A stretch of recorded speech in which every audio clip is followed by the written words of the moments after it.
It's the Wolf Media Festival podcast.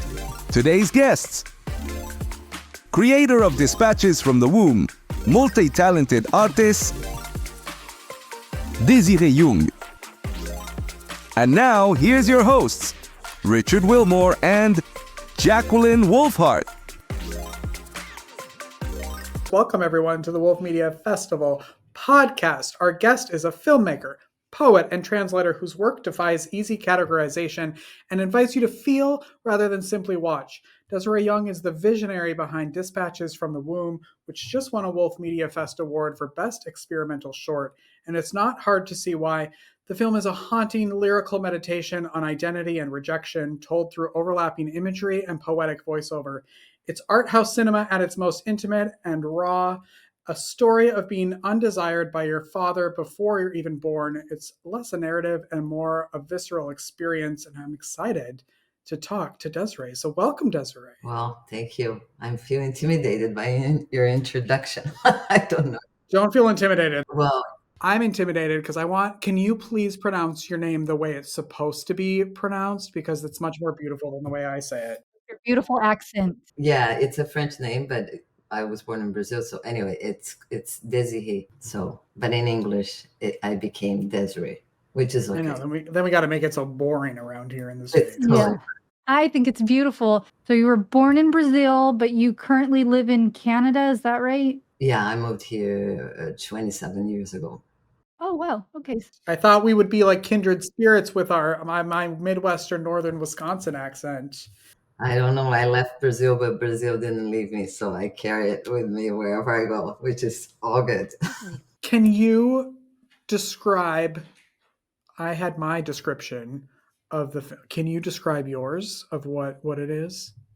Yeah, I like when people describe me, but not, I don't think in a narcissistic way, but mostly like it's hard to see who we are, at least I find, right? Like, I mean, so in this particular case, I actually agree with whoever wrote this, me.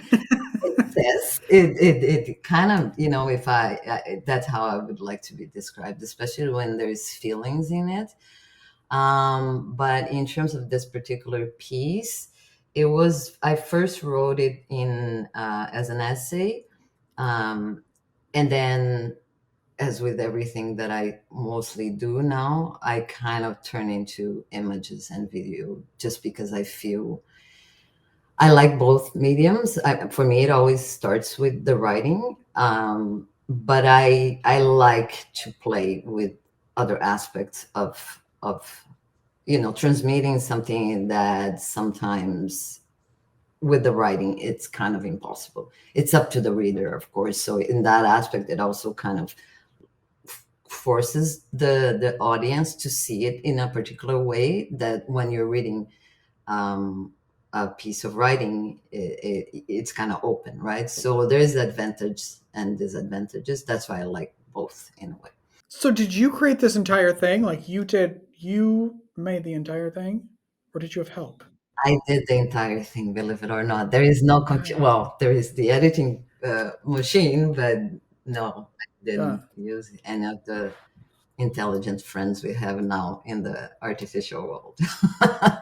No, I did everything. I did the editing. I did the video. I did the music is not mine. I use like the epidemic sound I use. Like, I mean, you guys can, I don't know if I could have said that, but like, I'm not sponsored by these things. I pay for this service.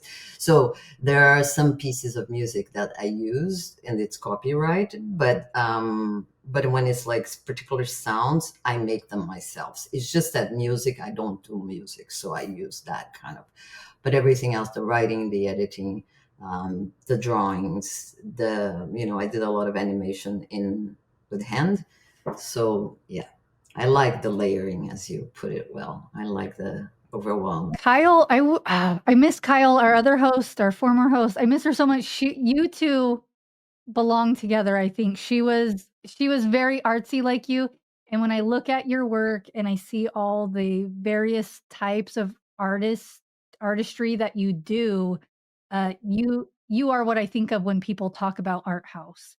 And that's Kyle. Kyle's like that too, like dipping your fingers in every little aspect of art, and it's so fascinating to me, so amazing. Like people aren't like you have to be born that way. You can't. That's not. You don't just learn that stuff over time. It has to be in you. Do you feel like as a kid you started off very You know, artistic, or did I you just used to like do a lot of learn? tracing. Sorry, I totally cut you off, but I kind of used to do, like I remember the word in Portuguese, but it's like when you use carbon paper to trace something. Do you know what that is? Mm-hmm. Right? Yeah. Mm-hmm. Maybe young people don't even know what carbon paper is, but it used to when you do a receipt, you have like a two copy thing. But yeah, so I used to do it. So I loved copying people's other things, right? And from that on, kind of dismantle the world as it is. So there's kind of layering to it. And I think, nowadays, the difficulty of it is that everything can be done for you, right? Like, I mean, if you're familiar with editing or even with like drawing, digital, I do a lot of digital work as well because I don't have a background in painting or anything. But, there is a temptation to just ask this machine to do it for you, right?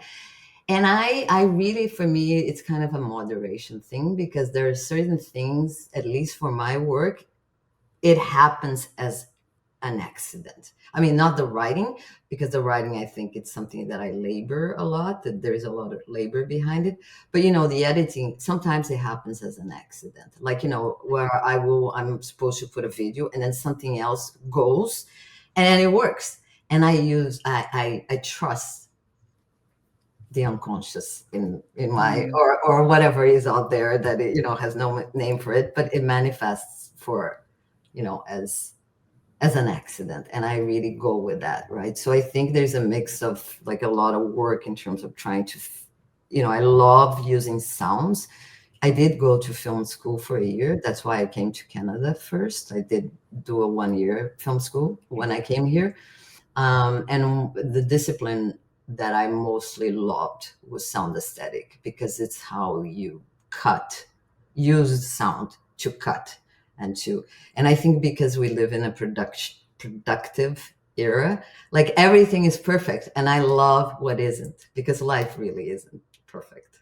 At least my life is not perfect. I don't know, maybe you guys but out there people really think that, and I like that kind of void and things, but in a creative way, right? Like I think there's a lot of destructive creativity going on, and I'm trying to do the other way around, like creation as something productive rather than destructive. So What did you want to be when you grew up, when you were a kid? I think it's funny you said that, because the other day, I mean, it will be a weird, I said I want to be invisible.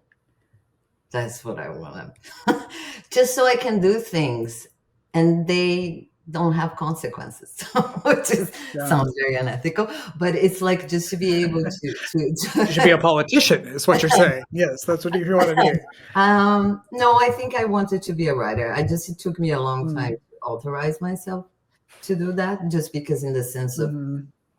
this kind of artisanal kind of, is that a word in English? Like, where you do like a craft, like it's not for production, but rather like something you construct, not like I'm gonna put 20 videos on whatever just because you have to do it because you have an audience that expects that. And I don't do that at all. Like I do on my own timing, and I find that we need time to create it. And it's not even me. I think, whatever gift I have, I don't know, it's something that has a purpose. I feel very responsible, what I create, just not as like in a weight kind of a thing. But I think everything we do has consequences, whether we like it or not, whether we want to see it or not. So I try to be as much as I can aware of that, because it's impossible to know it all. But Did you grow up in a like creative artistic family? Like were your parents? Do you have siblings, or were you the black sheep weirdo. of the? I was the Yeah. weirdo. Yes. Welcome. This is a podcast of weirdos. Yeah. I was the weird one. No, I have a brother. He lives in Brazil. He works with art in a different way. Like he does, I don't know what he does, but like he deals with like insurance and that kind of art world. He's more of the business kind of a. And my mom passed, but she was someone that used to work with translation. And my dad is still living, but he was an engineer. Now he's retired. But there was a lot of art in my house, but not in the official way. Like my grandmother, my dad's mom, and her family, they used to copy a lot of artists, like, do a copy of Van Gogh. So I used to see those paintings, but they were all fakes, right? So there's kind of this kind of a, but it was just a generation at the time, I think, in Brazil, where, you wouldn't say that you are an artist, because it's just not, being a mother was a better thing than being an artist, which is okay if you decide to be a mother. I'm not a mother, but I think it's like there was kind of a traced, at least in my family, destiny. If you were a woman, you kind of had to go that way. But my parents, at least, they always, they didn't like say this is a bad thing. Maybe they didn't say anything, and kind of, if that's what you want, go for it. But at least they didn't say, oh, don't do that, that's awful, just go be a doctor or something. Yeah. So, but I think it was just me. Like, I was just very curious about things about this world, and I still am very curious. Like an artist, you're always curious. Yes. And do you feel like you guys were pushed the same amount to become who you guys are now? I don't know. I think, just I don't know. My brother ended up becoming a lawyer, and now he works with art as like insurance, like doing like insurance for art, or if, if there is like an exposition or something, he does the insurance. But I don't know. Like, my parents divorced when I was 14, and then my mom remarried. We moved to Brazil. So like I've always been like moving around a lot. So I felt like I had a lot of liberty, and I ended up studying translation because my mom studied translation. And then when I came to Canada, but I was always obsessed with film, and my dad always took me to the movies. I remember the first time I went to the theater to see, I don't know, I think it was E.T. Like, it was just like, oh my God. Yeah. Anyway, so I think it was like more by looking that I learned, but they always gave me a lot of just do whatever you want. Like, when I came to Canada at the time, this was 98. There was still like internet with dial. I don't know if you guys remember that. Dial up. Yes. AOL is just getting rid of that now. Just now. And I remember to call Brazil, and I remember I told people that I was coming to Canada. They thought that, what the fuck? Like, as if I was moving to the moon or something. There was no FaceTime, no nothing. So it was a big move for me at the time to do that. But there was no film studies in Brazil, and I applied everywhere, but the only place that accepted me was Vancouver.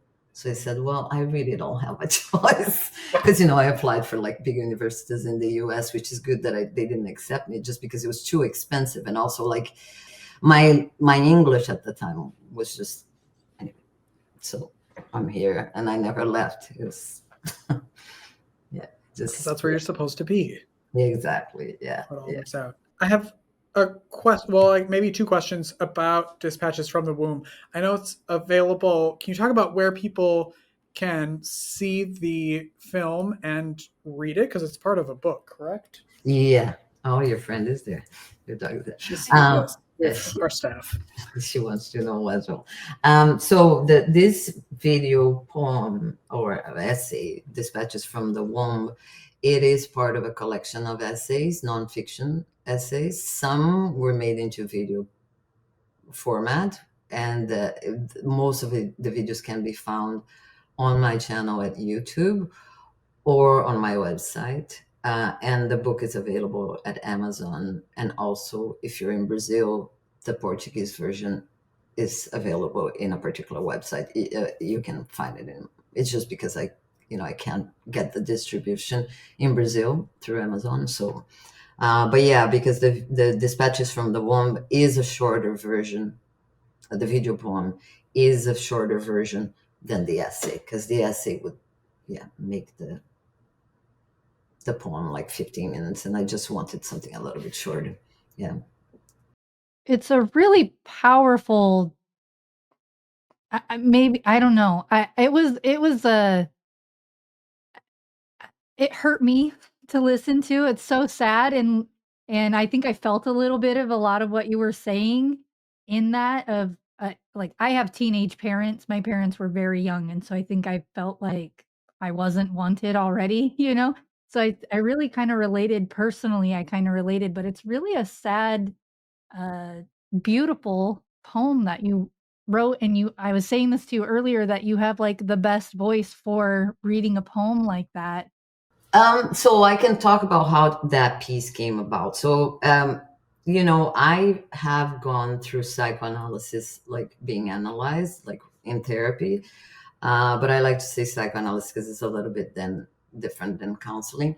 For a long time, I'm no longer, but I did psychoanalysis for about 15 years regularly, like sometimes 2 times a week, 3 times a week. So, and I did it in Canada. So a lot of my work comes from talking to someone, which, between commas, saved my life in the sense that I could articulate these things with a real person. Because I've always been very shy. I know it doesn't now, not anymore, but like I had a hard time looking at people in the eye, speaking in English, not even just because it's, speaking in English, but even in Portuguese when I was growing up in Brazil. So I think asking for help was the main thing that, in a way, I did to, between commas, save my life. And, it's weird because you did ask me about my childhood and all those things. But, I don't know if even though the message is there, it's clear. But one of the things that this book in particular, I have the collection that it says, whatever we say or I say about my life, it is my interpretation. Of course, if you ask my mom, if you ask my dad, if you ask my brother, they're going to tell a different story. But one of the things that I've learned, at least, that has helped me, deal with emotions that come out of nowhere, whether from memory or a dream or something, is that I have the right to have my own version and I have the right to speak it.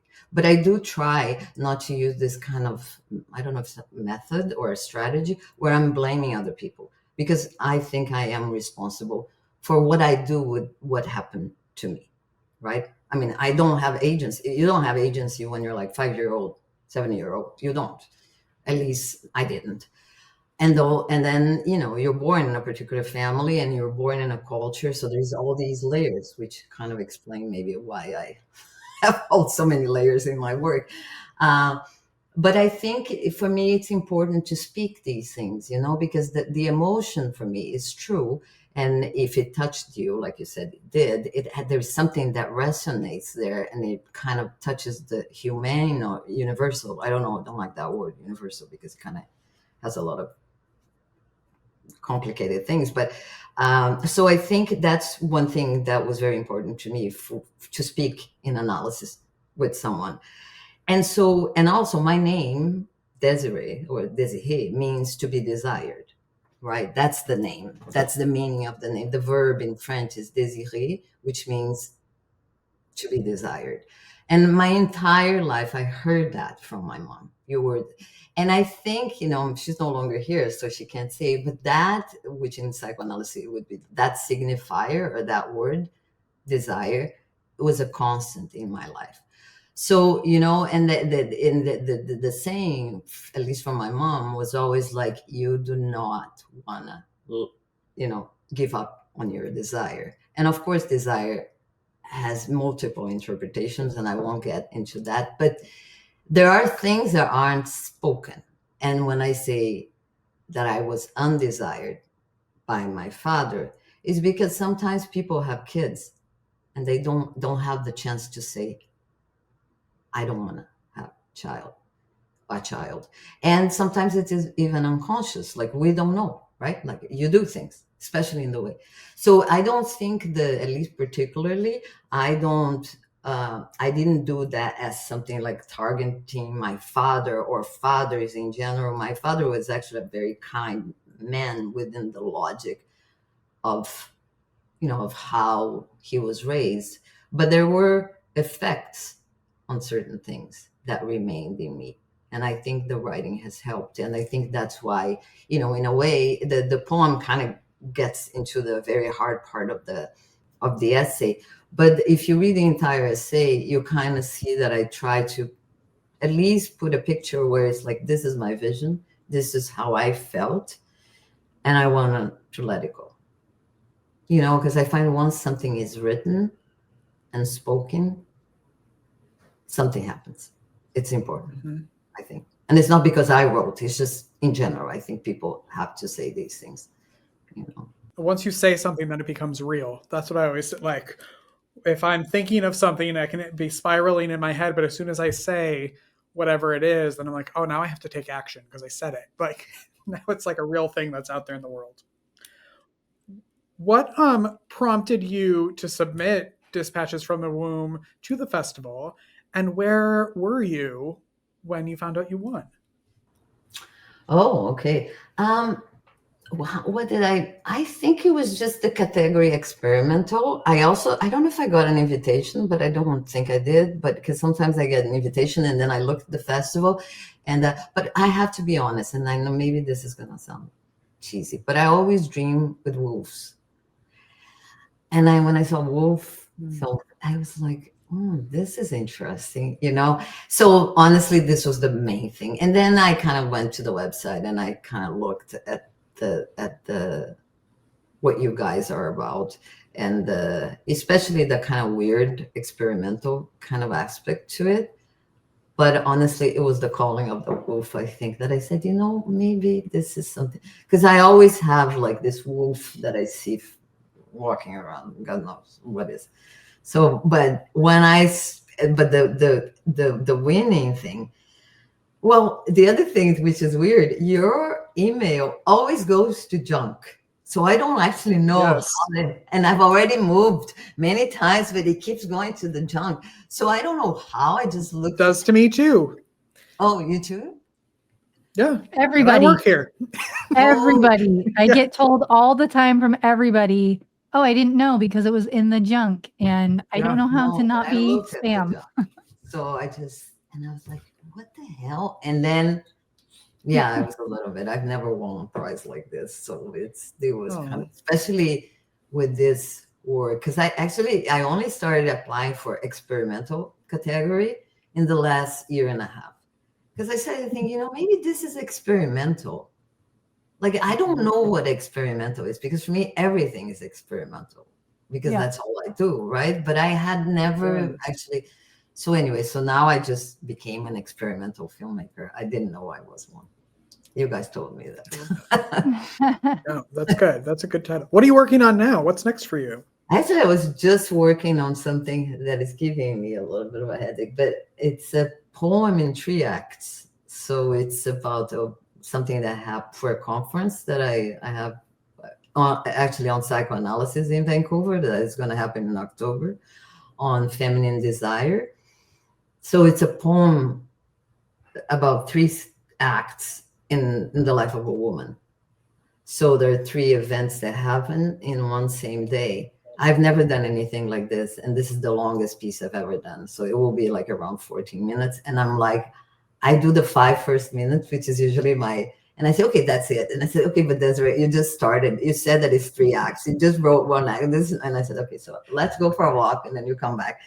So I'm at the end of the 2nd act, but it's just, I don't know. I have a thing. I don't know what you guys think, but I have a thing with longer pieces make me nervous. That's why I never wrote a novel yet, because I feel that I don't have enough patience to sit with something for too long. But we'll see. Hopefully that will change.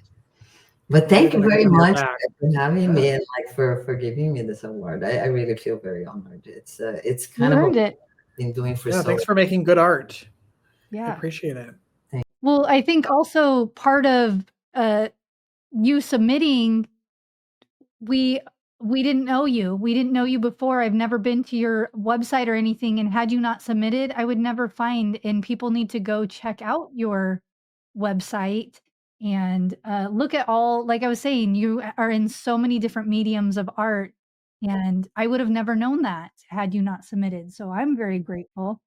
That's true. Yeah, I don't know. I just kind of do a random thing, but in your case, it was particularly the name of the festival that really kind of, yeah. But we won't change it. We can't change it now. What is the best way that people can connect with you and reach out to you? I think it's through my website because I am only on YouTube and I'm not on any other social media just because it takes too much of my time. So I have I have an email address on my website that people can reach me. And I live in Vancouver. I'm part of a psychoanalytical organization as well. So if you Google my name, it will show up in different. But like there are two things that are very strong in my life: art and psychoanalysis. I'm not a therapist, but because it has been such an important part of my life, I do work with a lot of, helping, whether doing, like I did their website, like I just provide certain types of service just because I have a life now and I didn't. Yeah. Well, I will put your website in the show notes so people can come check you out. I'll put your name so people can Google you and follow you and watch all the amazing stuff that you are. Learn how to pronounce your name correctly. Yeah, learn how to say your name correctly. I am so excited that we got to meet. This is just like really cool to get to see somebody who's so creative and sharing all their creativity with the world. It's really beautiful. Thank you so much for sharing it with us. Thank you guys for having me. It was a pleasure, and congratulations you too to keep doing these kind of events, which is rare to see these days, taken over by the robots. So hopefully we'll survive. Hopefully we won't be robots the next time you come on. No. AI. Thank you, Désirée, so much. Thank you so much, you guys. And thank you for watching or listening or whatever you're getting us, however you're getting us. Make sure, like, subscribe, share, love, copy, paste, Control, Alt, Delete, and we'll see you later. Goodbye. Bye. Wolf Media Festival Podcast with Kyle Hollingsworth, Richard Wilmore, and Jacquelynn Wolfheart. Produced and edited by me. I'm Jacquelynn Wolfheart. Don't forget to check out the links in the description to find ways you can connect with our guests. Thanks for checking us out today and tuning in every week wherever you get your podcasts.